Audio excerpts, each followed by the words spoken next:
বলো কি রে, কি নিয়ে আসি?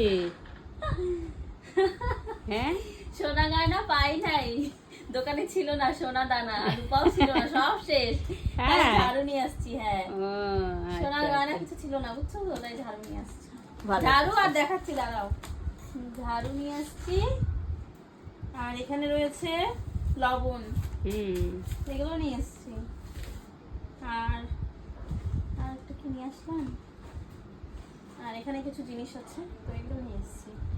সোনা গয়নার দোকানে বিশ্বাস করবো না, একটা সোনাও নাই, একটা রূপা নাই, সব শেষ। তাই? হ্যাঁ, শুধু আনতে পারলো না গো সোনা দানা কিছু। সত্যি বললাম, সোনা রূপা সব এত শেষ। সস্তা সোনা, তাও আনতে পারলি না। দাও বলে যে কি হতো। দাম হইলে যে কি হইতো। দেখছো? যাই হোক, আমার ঝাড়ুটা দেখো, ঝাড়ুটা খুব সুন্দর হয়েছে। ঝাড়ুটা পছন্দ হচ্ছে না? হ্যাঁ হ্যাঁ হ্যাঁ। ই রাম, এই এগুলো ই রাম।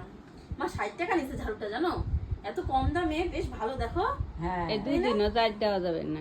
কে বলছে ঝাড়ু দেওয়া যাবে না? 2 দিনে 60 টাকা ঝাড়ু এত শোয়াই রাখবা তাহলে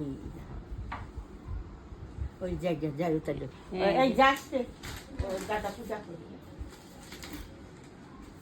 ঠিক আছে।